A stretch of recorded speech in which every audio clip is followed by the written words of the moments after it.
It's the big noon matchup at, well, noon, that we've all been waiting for. The Wisconsin Badgers and the Ohio State Buckeyes in a pivotal Big Ten matchup for playoff aspirations. We're breaking it down in 3, 2, 1, go. Warning. All prediction and preview videos are recorded on the Friday prior to the week of the games covered. As a result, any injuries, benchings, and any and all information available to me and each team's last performance are unknown at the time of recording. As the season goes on, these will be more and more accurate. In other words, enjoy.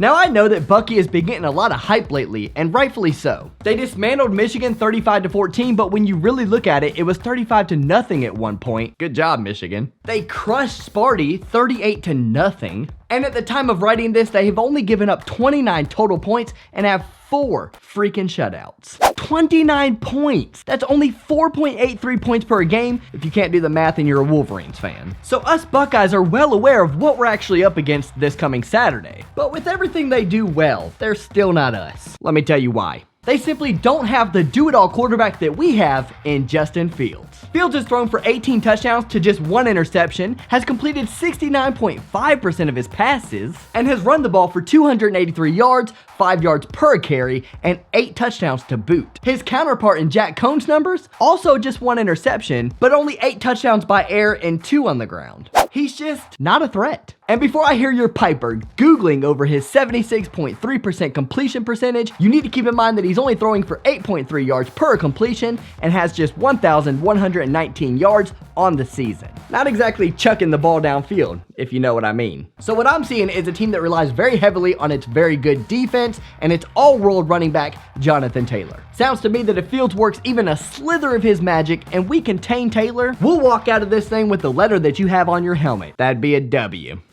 All fair points muddled in with your typical ignorant and cocky demeanor. But let me shut you up with some of my own. Sit down and listen. First off, contain Jonathan Taylor? You know, every week I hear the fans of the opponent that we're playing say that, and every week it gives me a pretty good laugh. Contain a guy that has a 6.4 yard per carry average this season. Contain a guy that has 825 yards on the ground and another 136 catching the ball. Contain a guy who has 18 total touchdowns. Contain a guy who was just 23 yards short of reaching 2,000 yards his freshman season and then had 2,194 yards his sophomore season. All with a defense that, improved or not, still had a very hard time containing the run in 2018. Next, I'm listening to you spout off about Justin Fields and his magic. Well, 2 things about that. 1, this isn't the Gathering. Get it? Magic the Gathering. And 2, Justin Fields hasn't played against Wisconsin's defense. And here's a little fact that you Ohio State fans seem to forget about in the midst of playing Florida Atlantic, Cincinnati, Miami of Ohio, Indiana, and Nebraska. Justin Fields can't throw.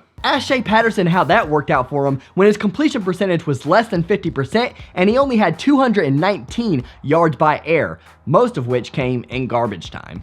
Michigan State tried a pair of quarterbacks in Rocky Lombardi and Brian Lewerke. The result? A combined 12 of 30 for 119 yards, 0 touchdowns, and 2 interceptions. And look, I'm no dummy. I'm well aware that Fields is better than all 3 of those guys. I'm simply saying that maybe you shouldn't be as confident that you're going to move the ball in Wisconsin the way that stupid grin on your face suggests that you are. Now, I'm not grinning out of disrespect, but I am kind of grinning because you think that Justin Fields is going to be able to be keyed in on the way those other guys that you named were. Here's the problem. Those other guys don't have someone as elusive and dangerous. They don't have a guy going for 7.1 yards per clip, which is higher than Jonathan Taylor's average yards per carry, might I add. 826 yards on the ground and 8 total touchdowns. They don't have anyone as shifty as he is that brings that added dimension. For as good as Wisconsin's defense is, it's not athletic. It's still slow. That big boy football up front might work against those teams of the North, those Michigan teams, but it won't work against us. Speed is the name of the game in 2019. You lack it, we have it in spades. The only speed that we're going to see out of you guys is the excuses out of fans like you when you guys lose. If this game were at Camp Randall, I'd be 98% we were going to win and win easily. But since it's away, I'll give you something more modest, along the lines of 38-34, Wisconsin. 38-34, huh? At the shoe?